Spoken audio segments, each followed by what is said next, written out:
하나님의 말씀 봉독해 올리겠습니다. 오늘 읽을 하나님의 말씀은 사도행전 27장 20절로 25절 말씀입니다. 신약성경 235쪽 사도행전 27장 20절에서 25절 말씀을 정운교 집사님께서 봉독해 주시겠습니다.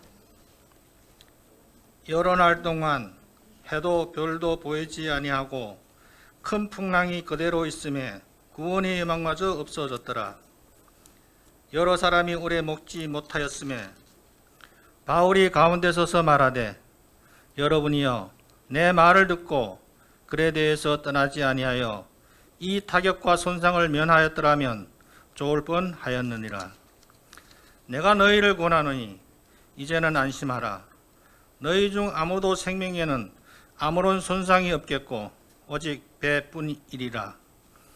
내가 속한 바 곧 내가 섬기는 하나님의 사자가 어젯밤에 내 곁에 서서 말하되, 바울아 두려워하지 말라. 내가 가이사 앞에 서야 하겠고 또 하나님께서 너와 함께 항해하는 자를 다 내게 주셨다 하였으니 그러므로 여러분이여 안심하라. 나는 내게 말씀하신 그대로 되리라고 하나님을 믿노라. 아멘. 아멘. 아멘. 이 시간 우리 태국 우번에서 사역하시는 우리 허기동 선교사님 나오셔서 말씀을 주실 때 풍성한 은혜 시간 되시기를 바랍니다. 따뜻한 박수로 격려해 주시면 감사하겠습니다.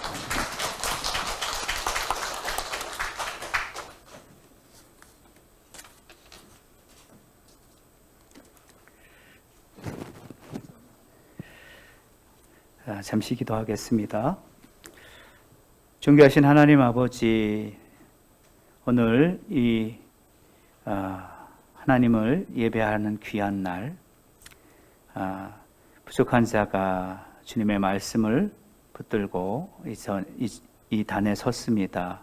저의 연약한 입술을 주께서 주장하여 주셔서 하나님의 말씀을 말씀되게 증거할 수 있도록 도와주시고, 그간 선교지에서 주님께서 일하신 것들을 증거할 수 있도록 도와주옵소서. 우리 주 예수 그리스도 이름으로 기도합나이다. 아멘. 네. 허락하시면 제가 마스크를 좀 벗겠습니다.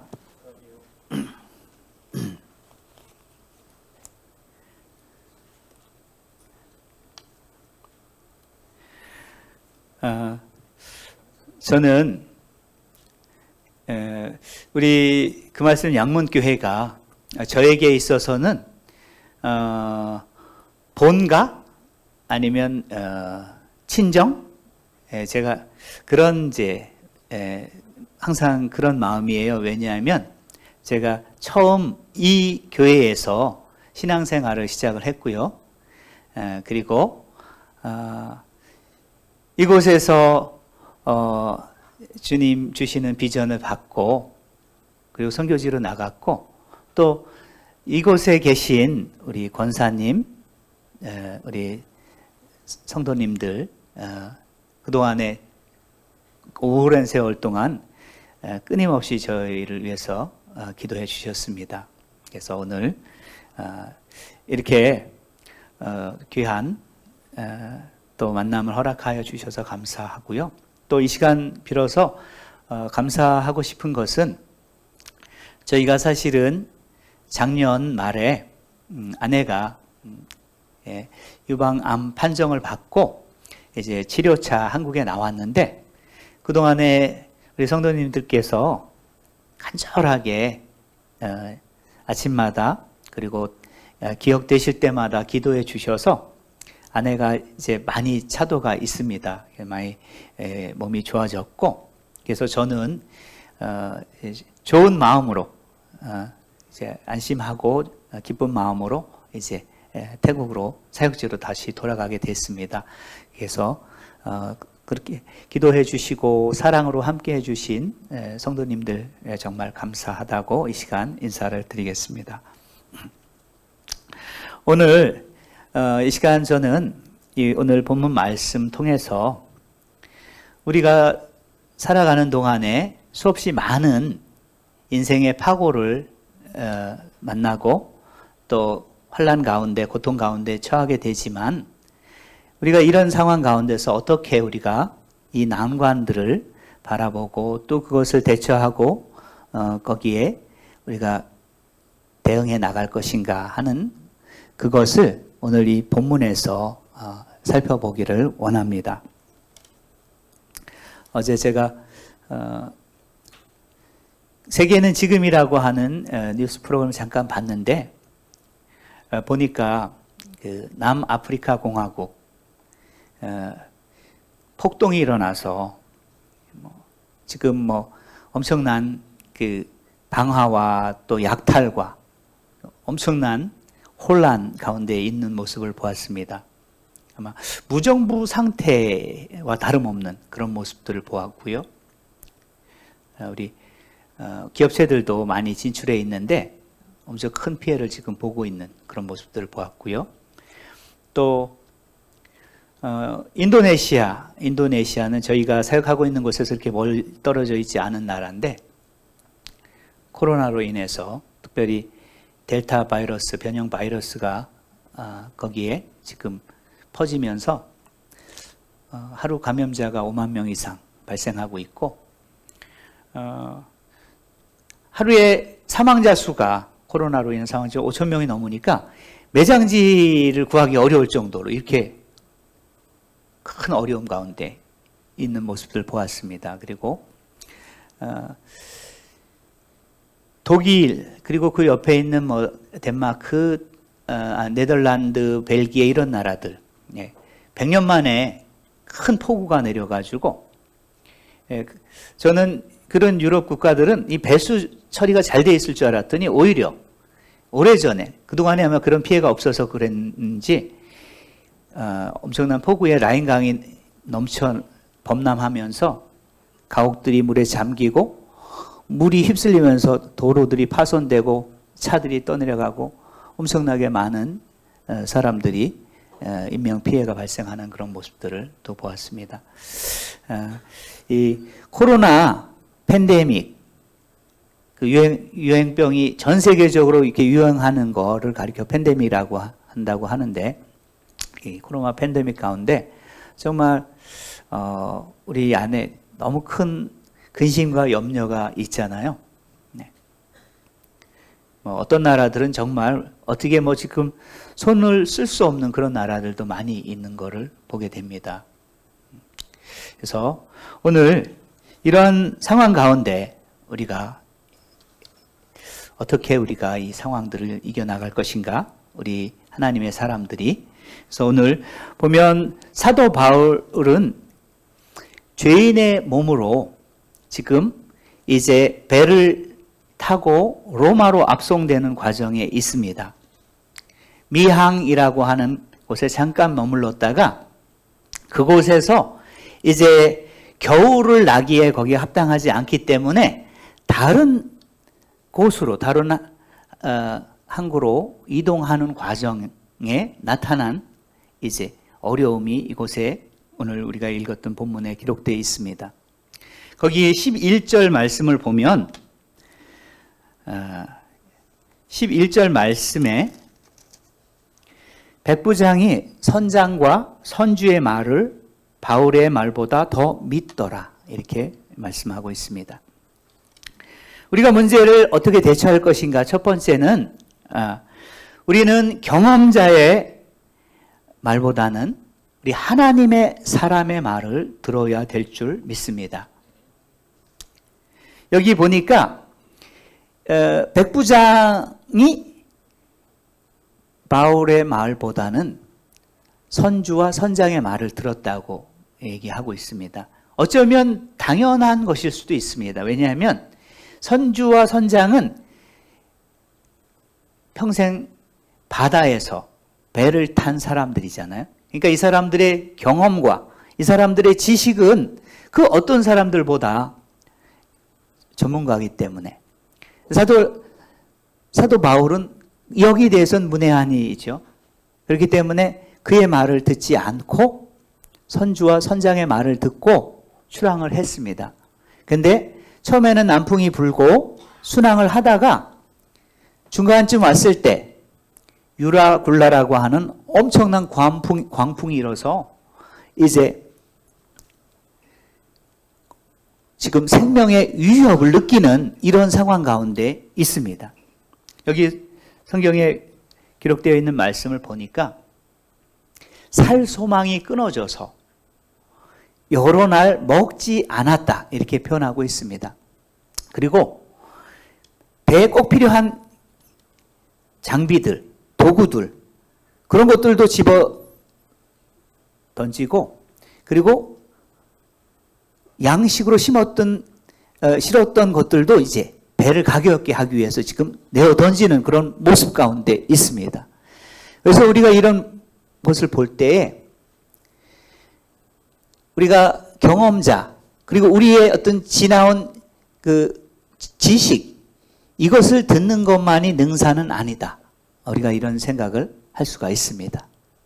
우리는 이런 상황 가운데 우리의 경험을 의지하기보다는 우리 하나님의 사람, 하나님과 동행하고 하나님의 음성을 듣고 하나님의 뜻을 아는 하나님의 사람의 말을 들어야 될 줄로 믿습니다. 그러면 이 상황 가운데 사도 바울은 무엇을 하고 있었을까요? 여기 그 부분이 기록되어 있지 않지만 우리가 능히 알 수 있는 것은 그 위기의 상황 가운데 사람들이 할 수 있는 모든 노력을 기울이고 있을 때 사도 바울은 어떤 노력을 기울였을까? 비록 그가 죄수의 몸으로 로마로 압송되어 묶여있는 입장이지만 죄인의 몸이지만 그리고 로마로 가면 그곳에서 그는 형장의 이슬로 사라져야 될 운명인 것을 알고 있지만 그는 그때 기도했습니다. 하나님의 사람 하나님께 기도했어요. 우리 그 탄광이 무너지면 거기에 사람이 갇혀서 밑에 깔려 있는데 위하고 교통할 수 있는 통신선만 하나 살아있다고 하면 그래서 통신하면서 지금 다 내려가고 있습니다. 지금 몇 미터 내려왔습니다. 몇 미터 내려왔습니다. 이 얘기만 들으면 그 밑에 있는 사람은 어떻겠어요? 소망을 가지고 견디겠죠. 이와 같습니다. 우리가 믿음이 있는 사람은 사실 하나님 앞에 기도합니다. 그 상황, 절망적인 상황을 바라보는 것이 아니라 그 상황 너머에서 역사하시는 그리고 그 모든 상황을 뛰어넘어 그 상황 가운데서 우리를 구원하실 수 있는 하나님을 바라보기 때문에 기도하는 것이죠. 그래서 우리가 지금 이 코로나 이 상황 가운데 우리가 해야 될 것이 무엇일까요? 모든 사람들이 절망하고 낙담하고 있을 이때에 우리도 그들과 함께 부안해동하면서 같이 근심하고 걱정하는 것은 우리 하나님께서 우리 하나님의 자녀된 우리에게 바라시는 모습이 아닐 것입니다. 우리가 이때는 기도해야 될 때라고 생각합니다. 하나님 앞에 돌아와야 될 때라고 생각합니다. 저희 아내가 사실 암 판정을 받았을 때에 아내가 제일 먼저 내뱉은 단어가 감사였다고 하더라고요. 왜 감사했는가? 세 가지 이유를 얘기를 했는데 첫 번째는 어떤 계기를 통해서 아내가 하나님과 관계가 멀어져 있었어요. 되게 소원한 관계에 있었는데 하나님께서 이렇게 끝까지 가지 않도록 내게로 돌아와라. 이제 나와 다시 친밀한 관계를 회복하자 하고 제동을 걸어주신 거예요. 그래서 그것을 알기 때문에 감사가 나올 수 있었습니다. 그리고 두 번째 감사할 수 있었던 이유는 가족 가운데 어쩌면 이것이 시련일 수도 있고 고난일 수도 있고 큰 난관이고 싸워서 이겨야 될 역경인데 그것을 자신에게 허락하셨다는 것. 가족 중에 다른 사람이 아닌 본인에게 허락하셨다는 것에 대해서 감사한 마음이 들었다고 합니다. 그리고 또 세 번째 감사할 수 있었던 것은 비록 하나님께서 이것을 허락하셨지만 하나님께서 자신을 건지실 것을 알았기 때문에 하나님께서 자신을 살리시고 고치셔서 건강하게 회복하셔서 하나님의 사명을 끝까지 감당케 하실 것을 믿는 믿음이 있었기 때문에 감사할 수 있었습니다. 그렇기 때문에 그 뒤에 저희가 해야 될 것은 근심하고 염려하는 것이 아니라 이제 기도해야 되는 것이죠. 하나님의 능력이 우리 가운데 체험되어질 수 있도록, 하나님의 약속이 우리 가운데 이루어질 수 있도록 우리가 기도해야 되는 것입니다. 그리고 세 번째는 우리 하나님의 사람들은 이 위기 상황 가운데 무엇보다도 하나님의 말씀을 붙들어야 될 줄로 믿습니다. 우리 여기 24절, 25절 말씀을 잠깐 보겠습니다. 바울아, 두려워하지 말라. 내가 가이사 앞에 서야 하겠고 또 하나님께서 너와 함께 항해하는 자를 다 내게 주셨다 하였으니, 하나님께서 주의 사자 천사를 보내셔서 바울 곁에 서서 이 말씀을 주신 거예요. 그 말씀은 내가 가이사 앞에 서야 하겠고 또 하나님께서 너와 함께 항해하는 자를 다 내게 주셨다, 이렇게 말씀하여 주셨습니다. 그리고 25절 말씀에 보면 그러므로 여러분이여 안심하라. 나는 내게 말씀하신 그대로 되리라고 하나님을 믿노라. 사도 바울이 이 상황 가운데 붙들어온 것은 무엇입니까? 자신의 감정이 아니고 자신의 어떤 의지도 아니었습니다. 또 어떤 사람들의 조언도 아니었고, 그가 이 시간에 붙들었던 것은 로고스, 하나님의 말씀이었어요. 하나님의 말씀. 우리가 어떻게 이 험난한 세상을 끝까지 우리가 싸우며 승리하며 나갈 수 있겠습니까? 그것은 오직 약속된 하나님의 말씀, 이 하나님의 말씀에 얼마나 많은 약속과 보장이 있는지 모릅니다. 그러니까 우리가 이런 상황 가운데 하나님의 말씀을 통해서 하나님께서 주신 그 말씀을 레마로 내게 주시는 말씀으로 받게 되면 사실 두려워할 필요가 없어요. 하나님께서 저희 아내에게 처음에 들려주셨던 하나님의 메시지는 나는 너희를 치료하는 여호와 하나님이니라, 이 말씀을 주셨어요. 아내가 기도를 하는데 하나님께서 그 마음을 주셨다는 거예요. 그래서 제가 그랬어요. 그러면 뭐 게임은 끝났네. 하나님께서 나는 너희를 치료하는 여호와 하나님이니라 말씀해 주셨으면 이미 보장이 된 거잖아요. 그러면 염려할 게 없어요.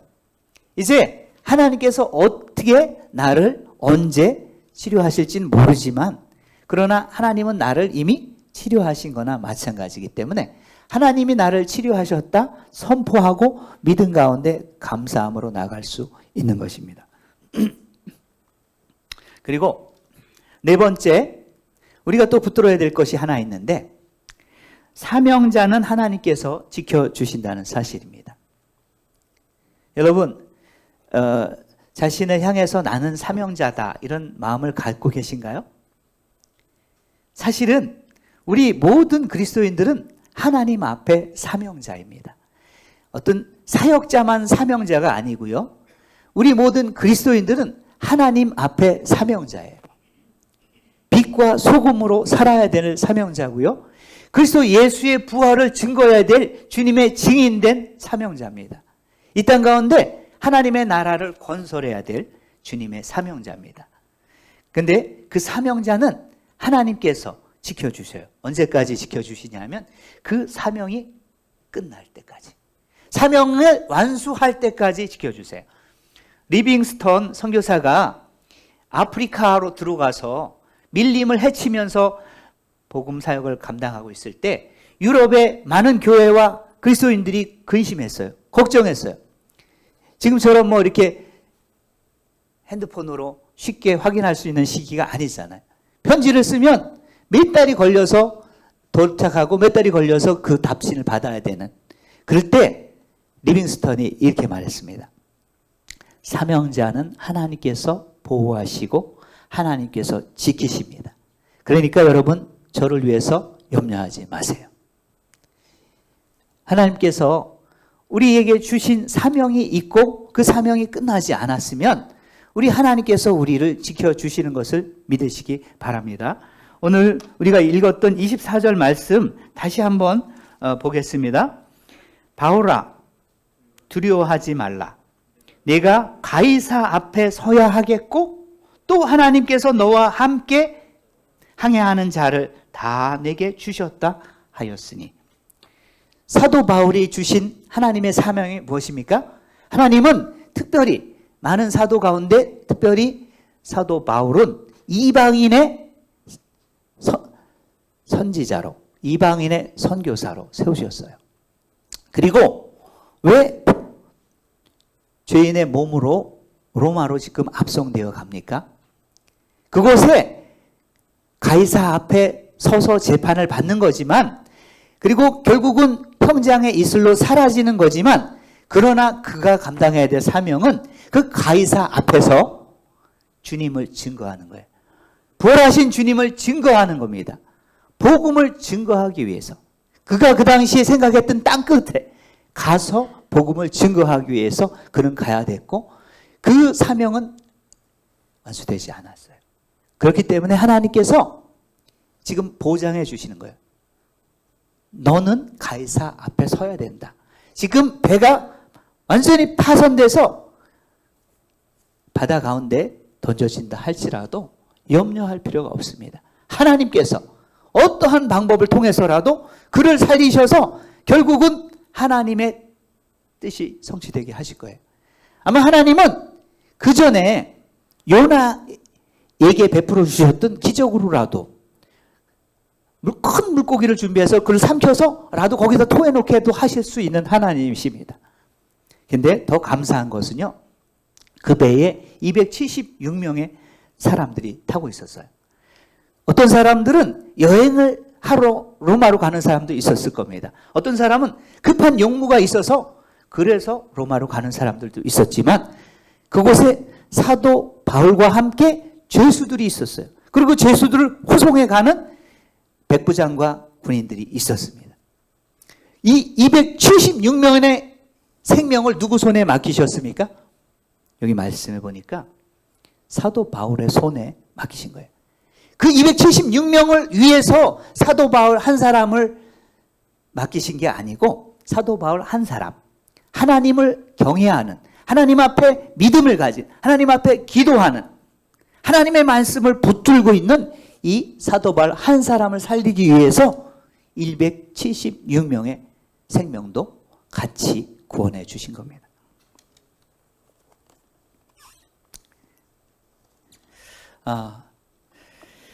제가 선교지에 있을 때 꿈꾸는 자 요셉에 대한 내용으로 설교를 한 적이 있었습니다.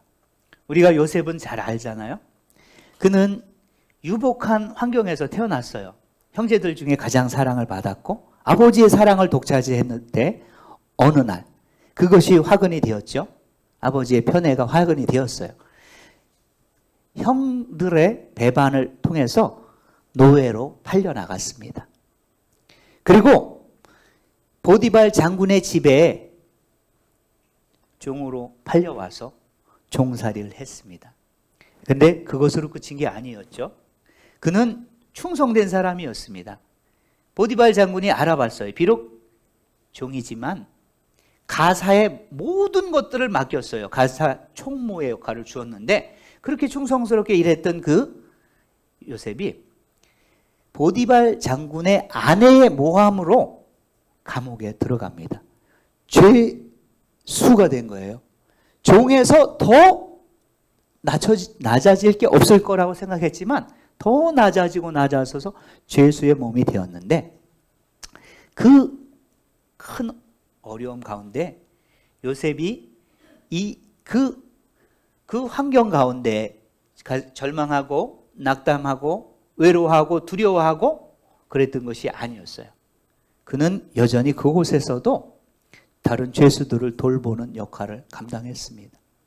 그리고 마침내 애굽의 총리가 됐는데, 그가 그 어려웠던 난간에 그 세월을 이겨낼 수 있었던 힘이 어디서 나왔을까요? 바로 그가 어릴 때 하나님이 주셨던 꿈에서 나왔습니다. 그 꿈이 무엇인가요? 그냥 단순한 꿈이 아닙니다. 그가 꾼 꿈은 우리가 어느 날 하룻밤 잠 설치고 꾸는 그런 하찮은 꿈이 아니었고요. 그 꿈은 하나님께서 그를 향한 인생의 청사진이었어요. 그리고 하나님께서 그를 부르시고 그를 어떻게 사용하실지에 대한 하나님의 소명의 음성이었습니다. 그리고 또 그 꿈은 어떤 꿈이었을까요? 하나님께서 그를 통해서 이루실 하나님의 사명에 대한 비전 선언문이었습니다. 그렇기 때문에 요셉은 그 꿈을 붙들고 승리할 수 있었어요. 어떤 난관에서도 하나님이 주신 이 꿈이 이루어질 것을 믿었습니다. 그래서 오늘 사실 제가 이 본문에서 제목을 하늘소망이라고 잡아봤어요. 우리가 이 어려운 상황에서 우리가 어떻게 이 상황을 이겨낼 수 있을까요? 하늘에 소망을 두고 우리 하나님의 나라를 바라볼 때, 보좌 우편에 계신 주님을 바라볼 때 우리가 이 환난을 능히 이길 수 있을 줄로 믿습니다. 저는 졸업하고 자기의 진로를 걱정하고 있는 저희 둘째 아이 딸 예지를 보면서 저의 지난날 20대를 회상하게 됐습니다. 저는 고등학생 시절 저는 인생 장래에 어떤 목표가 분명하지 않았습니다. 장차 무엇을 할지 그리고 어떤 사람이 될지 구체적인 그림을 저는 갖지 못했어요. 그렇지만 대학생이 되었고 옛날에 바로 이 자리입니다. 이 자리에 있었던 춘성교회, 여기가 춘성군이었거든요. 춘성교회, 제가 그 교회에 이제 나오게 되었어요. 대학교 1학년 때 나왔습니다. 그리고 예수제자운동이라고 하는 선교단체를 또 만나서 그곳에서 말씀을 배우면서 제가 이제 주님을 영접하게 됐습니다. 그리고 그때 주님과 복음을 위해서 살고 싶은 그런 소망이 저에게 생겼어요. 선교사가 돼야지. 주님과 복음을 위해서 살아야지. 그것이 저의 비전이고 꿈이 되었습니다. 근데 그 꿈은 저에게 인생의 목표를 갖게 해주었고 저의 마음을 견고하게 붙들어 주었습니다. 그래서 이렇게 좌로 우로 치우치지 않고 한 길로 나아갈 수 있게 해주었고 또 선교사가 되기 위해서 준비해야 될 한 10여 년의 그런 기간 동안에 많은 시험과 유혹을 이길 수 있게 해주었고 또 오랜 시간 인내할 수 있게 해주었습니다. 그리고 준비를 마치고 또 감당해야 될 훈련을 감당할 수 있는 힘을 주었습니다. 그리고 드디어 태국 땅에 들어가게 되었고 캄보디아 국경 지역 푸싱이라고 하는 곳에서 10여 년의 세월 동안 잠시처럼 느끼면서 그 시간을 지낼 수 있었어요.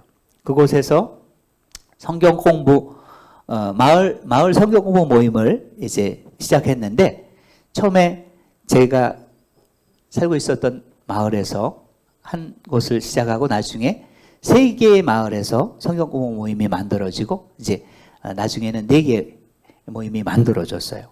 그래서 곡자른 교회를 개척하게 되었고 낮에는 제가 저 한국국제기아대책기구 통해서 나갔거든요. 그래서 태국국제기아대책기구에서 일을 하고 그리고 일과 후 저녁 시간 그리고 또 주말 또 연휴 이럴 때는 이제 저는 교회 사역을 했습니다. 그리고 태국기아대책기구 사역이 종료된 후에는 교회 사역에 전념할 수 있었습니다. 몇 년간. 근데 제 마음 한 구석에 언젠가 대학이 있는 도시로 가서 대학생 사역을 하고 싶은 그런 마음이 있었어요.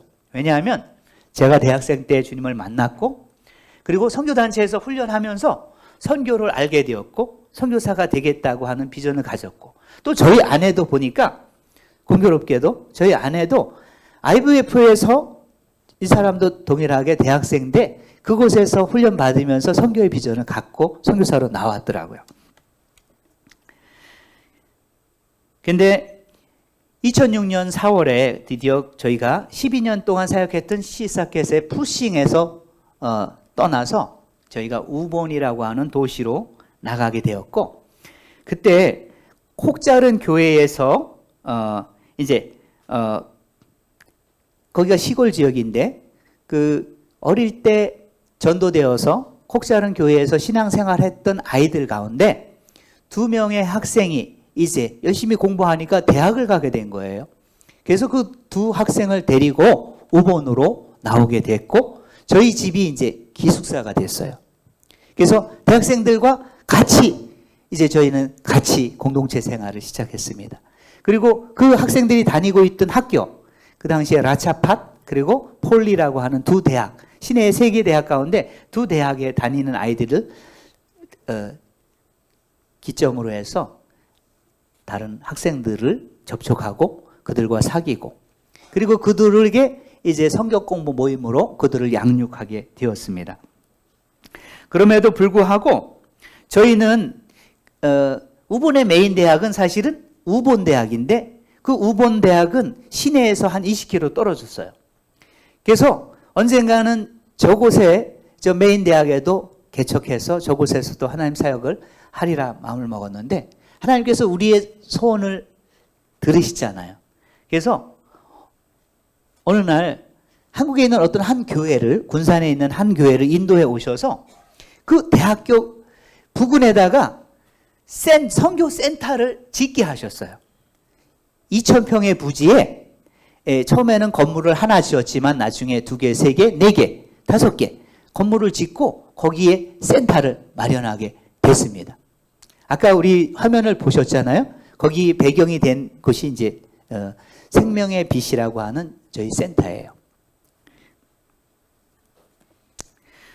이제 저희와 함께 했던 특별히 기숙사는 저희가 이제 1학년 때 맞아서 저희랑 같이 지내는 시간이 4년이에요. 길게 잡으면 4년. 졸업하면 이 친구들은 각자 하나님이 주신 진로를 쫓아서 나아가잖아요. 근데 그때 우리가 시작할 때부터 지금까지 함께 하는 지체가 한 명 있어요. 그 사람은 비유라고 하는 간사예요. 이 친구는 저희가 시작할 때부터 지금까지 함께 하고 있는데, 저희가 그 부지를 마련하고 아무것도 없던 곳에서, 거기가 숲이었거든요. 그거를 나무를 베어내고 그곳에 건물을 짓고 얼마나 그곳에 열의와 열정을 쏟았는지 산 증인입니다. 근데 그 무렵에 이제 한국국제기아대책기구를 통해서 파송된 선교사님들이 우본으로 오게 되면서 함께 팀 사역을 하게 됐어요. 그래서 저는 그때 이제 팀 사역을 섬기는 그런 역할을 하게 됐습니다. 그리고 그 당시에 파유라고 하는 교회, 그리고 라시살라이라고 하는 교회를 저희가 이제 8개월이니까 1년 한 반이죠.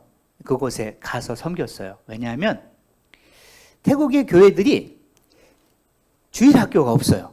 이제 막 개척했는데, 사실은 우리 옛날에 보면 우리 한국 교회는 개척하면 어린아이부터 시작하고 어린아이들만 있어서 이게 될 것 같은가 이런 마음이 들지만, 사실은 그 아이들이 잠깐 사이면 금세 자라서 초등학생은 중학생 되고 중학생은 고등학생 되고 고등학생은 다시 대학생 되고 청년 되잖아요. 만약에 어려서부터 신앙 가운데 잘 자라면 그런 교회가 사실은 시간이 조금 걸리지만 가장 어떻게 보면 견실한 교회가 되거든요. 근데 주일날 한 교회를 갔더니, 개척한 지 얼마 안 된 교회예요. 갔더니 연세 드신 분들만 조금 있는 거예요. 어린아이들이 없어요. 그러면 주변에 어린아이들이 없냐면 안 그래요. 태국 시골은 어린아이들이 너무 많습니다. 그런데 교회가 그 아이들을 추수할 줄 모르는 거예요. 어떻게 아이들을 인도해 와서 어떤 프로그램을 가지고 그들을 교회에 마음을 두게 하고, 또 말씀이 들어가서 그들이 그 가운데 가랑비에 옷이 젖고 콩나물 시루에 우리가 물을 부으면 쭉쭉쭉 내려가니 아무것도 안 남지만 콩나물이 자라는 것처럼 어린아이들은 하나님의 말씀을 들으면서 우리도 모르는 사이에 자라가거든요. 그래서 그곳에서 이제 주일학교를 세우는 사역을 했습니다. 근데 어느 날 너무 나태하고 너무 무력한 저의 모습을 보게 됐어요. 그리고 사역에 대한 의욕과 열정이 식어든 저의 모습을 보게 됐습니다. 그래서 저의 몸과 마음이 지쳐갈 무렵에 2014년 3월 1년간 안식년을 나오게 됐습니다. 그때 제가 20년 만에 나오는 거였거든요. 그래서 다시 나와서 혹독한 훈련을 받았고 재충전을 하였습니다. 근데 그럼에도 불구하고 여전히 저의 모습은 이 지쳐있는 사람처럼 모든 이 수동적으로 움직이는 저의 모습을 보면서 왜 이럴까? 제가 의문을 갖게 됐어요. 그래서 주님께 여쭤봤습니다. 주님, 제가 왜 이런가요? 뭐가 문제지요? 몇 년 전에 하나님께서 그것을 깨닫게 해주셨어요. 제 안에 비전이 없는 거예요. 새로운 비전이 없는 거예요. 제가 처음에 나올 때 가지고 온 비전으로 달려왔는데 전반전 20년 동안 뛰는 동안에 그 비전이 어느 거는 이루어졌고 이제 희미해진 거예요. 어쩌면 새롭게 저에게 비전이 필요했는데 저는 비전이 있다고 생각했는데 저에게는 실제 비전이 없더라고요. 그래서 주님께 기도했습니다. 주님, 저에게 비전을 주십시오. 그래서 다시 한번 저의 심장으로 고동치게 해주시고 다시 한번 달려갈 수 있는 힘을 얻게 해주십시오. 그렇게 기도했습니다. 잠언 29장 18절에 보면 비전이 없는 백성은 방자에 행한다 말씀합니다. 그래서 결국엔 망한다고 말씀합니다.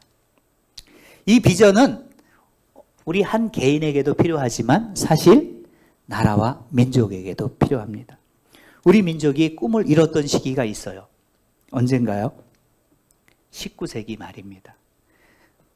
정부와 관료는 부패하고 그리고 모든 정치가들 그리고 모든 지도자들이 당리당략을 위해서 싸웠어요. 그리고 백성들은 술과 노름에 빠져서 가정을 돌보지 않았습니다. 패가 망신했어요. 그러다가 일본의 주권을 빼앗기고 식민 통치를 받게 됩니다. 그런데 그 즈음에 우리 하나님께서 우리 한국 땅에 선교사를 보내주셨어요. 그리고 복음이 들어왔습니다. 우리 하나님 얼마나 미쁘신 하나님인가요? 그 하나님께서 그 선교사들의 수고를 통해서 복음을 받은 우리 선진들에게 꿈을 주셨어요. 꿈을 주셨어요. 가장 가난하고 가장 비참했던 우리 한민족이 오늘날 위대한 대한민국이 되었습니다. 근데 참 놀라운 거는 오늘날 우리 민족이 다시 방황하고 있습니다. 여러분 그거 느끼시나요? 우리가 방황하고 있는 거 느끼세요? 근데 왜 그런가요? 이유는 꿈을 잃었기 때문입니다. 저는 저의 네 자녀를 그들이 어릴 때 그들의 의사와 상관없이 그들의 인생을 주님께 드리는 기도를 했어요.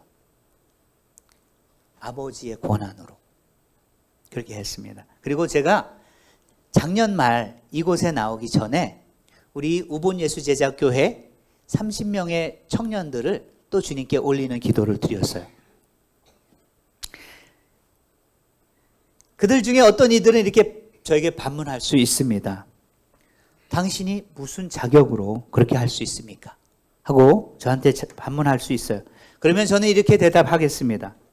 저는 여러분의 영적 부모의 자격으로서 나의 영적 자녀인 여러분을 하나님 앞에 드렸습니다. 또 우본예수제자교회의 담임 목사의 권한으로 성도된 여러분을 주님께 주님의 장중에 올려드렸습니다. 주님께서 원하시는 곳에 원하시는 모습으로 써주십시오. 그러면 이제는 그들의 차례입니다. 문제는 그들이 자신이 주님의 쓰심을 위하여 자신의 계획과 야망과 뜻을 버리고 주님의 뜻에 기꺼이 자기를 드릴 수 있는가 하는 문제입니다. 분명한 것은 그들의 영적 부모의 뜻을 따라 하나님 앞에 자신을 드리기로 결심하면 주님은 기꺼이 그들을 써주실 것입니다. 저희 막내 아들 혜성이가 자주 하는 기도 문장이 있어요. 밥 먹을 때 습관처럼 하는 기도예요. 하나님 아버지, 저를 주의 일꾼 되게 해주세요. 그 의미를 아는지 모르는지 아주 어려서부터 지금까지도 입버릇처럼 그렇게 기도하는데, 그러면 어느 날 우리 주님께서 이렇게 대답하실 것 같아요. 사랑하는 아들아, 너는 이미 내 일꾼이다. 이제 너는 너의 시간, 너의 재능, 너의 재물, 너의 인생을 나에게 줄 수 있겠니?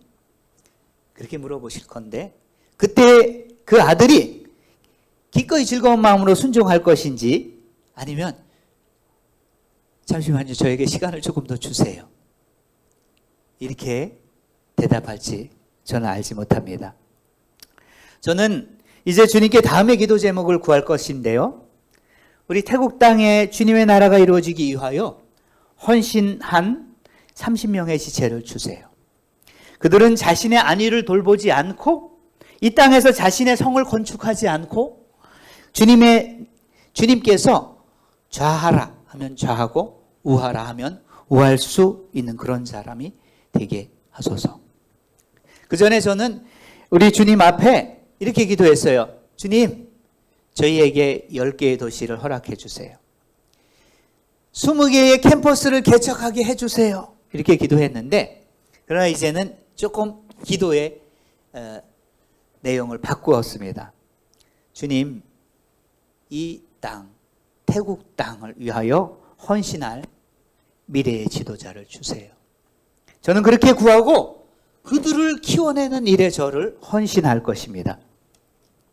저희가 있는 우본 생명의 빛센터는 새 생명을 잉태하는 산실입니다. 일꾼을 키워내는 훈련소입니다. 젊은이들이 모여서 말씀을 배우고 삶을 훈련하고 또 세상으로 흩어져서 태국을 복음하는 주역이 되는 곳입니다. 주님의 제자가 만들어져서 나가는 곳입니다. 태국에 300여 개의 4년제 대학 캠퍼스가 있고 전 세계에 15,000개의 캠퍼스가 있습니다. 그 캠퍼스가 우리 젊은이들을 기다리고 있습니다. 우리의 사역은 여기에서 멈출 수 없고 우리가 한 곳에 주저앉아 있을 수 없는 이유입니다. 우리나라가 1인당 국민소득이 2만 불을 넘어선 것이 오래된 일이 아닙니다. 2007년에 잠깐 2만 불을 넘어섰고요. 2010년이 되어서 비로소 2만 불을 넘어섰어요.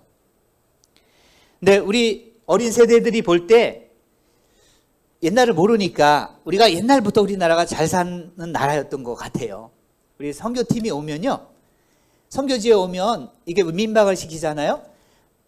동네 사람들이 아침에 놀래가지고 무슨 일이 있었냐고. 왜냐하면 그 민박을 여러 집에 나눠서 하는데 밤중에 막 비명 소리가 나는 거예요. 으악! 꽉! 꽉! 그러는 거예요. 그래서 동네 사람들이 너무 놀래서. 왜 그러냐면 벌레. 거기 벌레 많거든요. 조그만 벌레를 보면 벌레가 스물스물해서 탁 닿으면 그렇게 놀래는 거예요. 그래서 우리가 이렇게 우리 세대들이 이제 옛날하고 다르구나. 근데 우리 국민소득 2만 불 넘어선 게 이제 10년 남짓한 거거든요. 근데 올해 제가 이 기사를 봤는데 올해 들어 처음 우리가 4만 불을 넘어서면서 일본을 넘었어요. 여러분이 어렸을 때 저는 그것은 상상할 수 없는 거였어요. 제가 대학교 마치고 군대 갔다 와서 일본을 갔었을 때 그때 한 5배 정도 차이가 나더라고요. 소득이.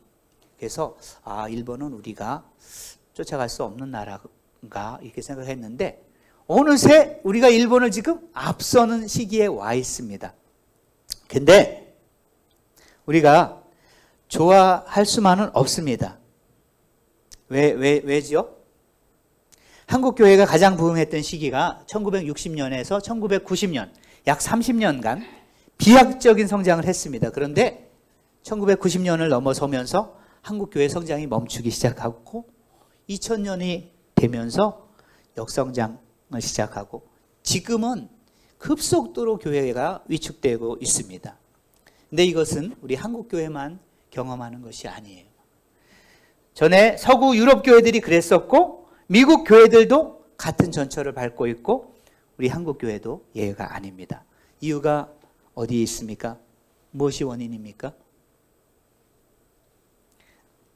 그 이유를 한두 가지로 말할 수는 없지만 여러분 이런 말씀 들어보셨나요? 어떤 나라가 국민소득이 2만 불을 넘으면 신앙적인 열심이 급격하게 현저하게 떨어진다는 말씀을 들어보셨나요? 이것은 정말 일리가 있는 말입니다. 사람이 잘 살게 되면 신앙적 관심이 순식간에 없어진다는 얘기인데요. 왜 그런가요? 먹고 사는 것이 풍요로워지고 모든 것이 풍족해지고 또 편리해지면 굳이 하나님의 나라에 대한 관심을 갖지 않는다는 얘기입니다. 우리 주위를 한번 둘러보면 오늘날 많은 사람들의 관심이 온통 먹고 마시는 그리고 즐기는 거예요. 예수님께서 제자들에게 이렇게 말씀하셨어요. 부자가 천국에 들어가는 것은 낙타가 바늘기로 들어가는 것보다 어렵다. 똑같은 이유입니다. 이 세상이 충분히 좋기 때문에 굳이 하나님의 나라를 소망하지 않는 겁니다. 우리나라에 개신교 선교사가 처음 들어온 때가 1885년의 일입니다. 그리고 한일 합방이 병합이 이루어진 때가 1910년의 일입니다. 그때는 우리 민족 최고의 고통, 최고의 수치, 순환의 시간이었습니다. 일제의 모든 것을 수탈당하고 정말 찢어지게 가난했던 시기입니다. 그러나 그때 우리 민족은 그 고난을 통해서 마음이 낮아졌고 순전한 마음으로 복음을 받아들였습니다. 동족 상잔의 유교를 거치면서 보릿고개를 넘으면서 우리 부모 세대는 주님을 의지했습니다. 그리고 하나님의 나라를 갈망했고 한국교회는 그때 부흥을 경험했습니다. 주님의 나라가 이 땅에 이루어지는 것을 갈망했기 때문에 비록 우리는 가난했지만 하나님께 드리는 데에는 인색하지 않았습니다. 몸은 고단했지만 열심을 품고 주를 섬겼습니다. 먹고 살기에도 벅찼지만 교회에서 봉사하는 것을 큰 기쁨으로 여겼습니다. 교회는 가난했지만 열방을 향해서 선교사를 파송했습니다. 근데 지금은 어떻습니까? 1980년대를 분기점으로 1990년대 그리고 2000년대 초까지도 사실 저희가 선교지에 있으면서 선교사들이 쏟아져 들어왔던 그 흐름이 있었어요. 그런데 지금은 선교사들의 평균 연령이 50대, 60대를 바라보고 있습니다.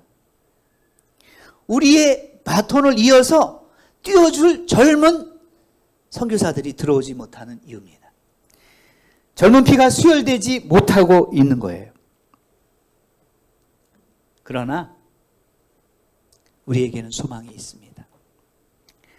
우리 주님의 교회와 하나님의 백성이 이 땅의 허무한 것에 대한 욕심을 버리고 우리의 본향, 주님이 다스리시는 하나님의 나라를 바라본다면 그리고 거기에 자신과 자녀와 물질과 마음을 투자한다면 우리는 일어나서 다시 나아갈 수 있습니다. 그리고 선교지에는 아직 소망이 있습니다. 그들은 아직 가난해요. 그들의 심령은 주님의 역사로 말미암아 성령께서 그들의 심령의 밭을 갈아엎고 계시고 그런 때가 도래하고 있습니다. 휘어져 추수할 때가 다가오고 있어요. 우리 한국교회가 마지막까지 추수꾼의 역할을 감당할 수 있기를 소원합니다. 지금은 외롭지만 어느 사이엔가 선교지 교회가 일어나서 우리와 함께 달릴 겁니다. 그 말씀 양문교회 성도님들께서 지금까지 이 일에 동참하시고 힘써 주신 것을 감사드리고 우리 주님께서 넘치는 위로와 복을 여러분들에게 허락하시기를 원합니다. 이 시간 기도하겠습니다. 하나님 아버지, 감사합니다. 그 말씀 양문교회 우리 성도님들이 비록 적은 능력을 가지고 주님 나라를 위하여 지금까지 힘에 부치도록 수고하고 충성하고 애쓴 것을 우리 주님께서 아십니다. 이 땅에 사는 동안에도 우리 주님께서 이분들의 삶 가운데 넉넉하게 갚아주시고 또 장차 주님 나라에서 귀한 상급과 면류관을 얻도록, 그래서 앞으로 나아갈 수 있는 힘과 능력과 지혜, 부를 넘치도록 부어 주시옵소서. 우리 주 예수 그리스도 이름으로 기도드립니다. 아멘. 감사합니다.